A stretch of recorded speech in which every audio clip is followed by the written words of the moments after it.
Big Jack Films here, and welcome back to the Inuyasha Vlogs. We are on episode 134, 135. I have lost complete track of which one we're doing, but the episode in question today is The Last Banquet of Miroku's Master. Now, you're probably wondering, who the hell is Miroku's master? Like, wouldn't that... I mean, like, we kind of know who he was, because we haven't seen him for a while.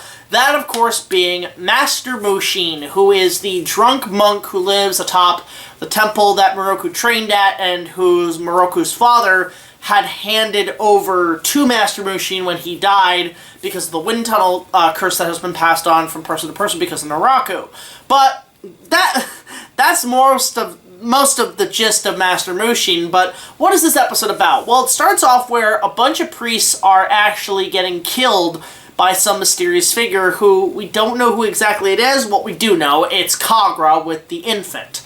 But in the meantime, our heroes find out about this occurrence, but then Hachi, the badger, who I always assumed was a raccoon, comes down to inform Miroku that Master Mushin is dying. He had spotted him coughing blood in the bathroom, and so Miroku is obviously concerned, so he goes up to the temple, returns with his friends, and says, "Is it true, Master, that you're dying?" And Master Mushin's like, "Yeah, I guess you could say that. I'm in my dying age, per se." So, in order to allow his master to pass into the afterlife without any regrets or remorse or neglectful things he's wanted to finish while he's still alive, Miroku makes Mushin essentially very comfortable by helping him out with some stuff, either cleaning up the temple and so on, which leads to, oddly enough, a lot of funny moments. There's one in particular where we have all the characters cleaning up the temple, and you have Inuyasha doing the dusting, which is really funny. Man, how the heck did I get roped into doing all the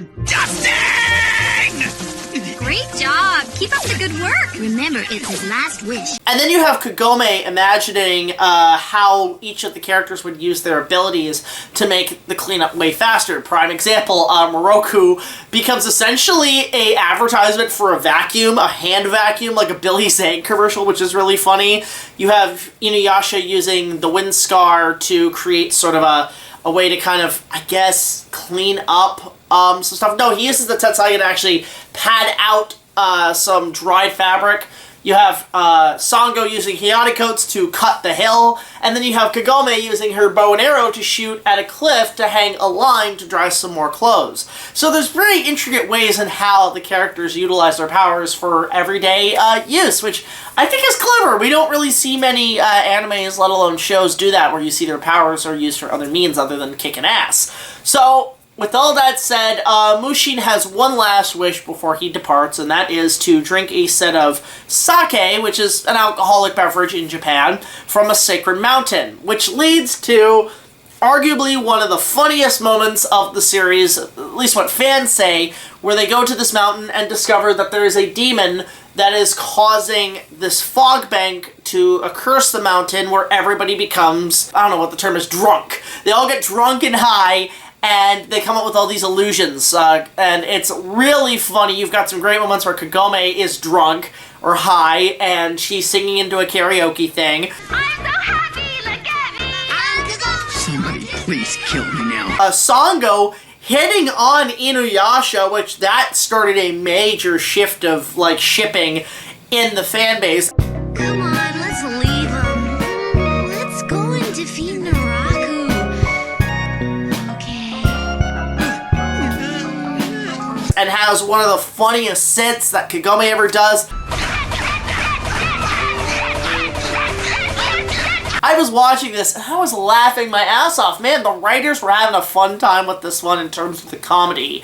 It all ends where Miroku uses his wind tunnel to suck out the fog, and there's these little fox, like little magic trickster kid demons that have caused all the ruckus. They give the group the sake, and then we have this really poignant, beautiful moment between Miroku and Master Mushin, and it's well animated, well colored. It's at night, so it's a blue lit night, and the colors really stick out as a very calming, relaxing feel. There's a bit of a fog in the lens too, which adds much more depth to the environment in terms of the scene. And it's this very poignant moment where, you know, obviously Mushin knows that Naraku's still alive, and Moroku says, I'm still gonna do what I need to do, Mushin. And over time, you know, I've met friends and family, and I've gained my own family with this fellowship. And then right at that moment, Moroku turns, and it looks like Mushin's dead. And it's this really... They almost make you feel like this character just died, and you're like, wow, are they really going to do this here? But then, of course, Mushin is asleep, and it turns out he's not dying, and the reason he was coughing blood in the bathroom is because he was choking on a chicken bone. So they all wasted their time, and Mushin took the opportunity, which is hilarious. Meanwhile, it kind of ends where another monk is killed, and the infant is checking for a certain something, and even Kagura's like, what the fuck is this kid doing? But it turns out the reason he's looking at all these priests and ancient subhuman powers in other beings is because it's going to lead them to the final sacred jewel shard, which is said to be at the border between this world and the next. What the hell that means? We have no idea, and we'll find out in a future arc. So, what about this episode? Yes, it is filler, and at the very last 3 minutes we get some sort of plot detail, but this is one of the better filler episodes. I actually remember I watched this one on YTV. I think I have the tape here somewhere. One of these many pre-recorded YTV Inuyasha tapes that I still have with me. And I do remember, I think, taping this episode, and actually, a lot of fans do consider this one of the funniest episodes of the show, most notably during the mountain scene. But it does have heart, it does have effort, it has the writers doing something with a filler episode. And for that, I really enjoyed this one. I think the emotions hit where they need to hit.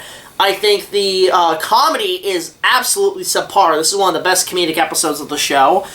And it keeps you engaged. It doesn't really advance the plot in any way, shape, or form, but it does do some interesting creative decisions, which I'll give kudos to the writers on this one, especially when they were under the padded timeline that they were in. So overall, I'm going to give this one a decent 9 out of 10. This is one of the best, but this is a good episode of the season.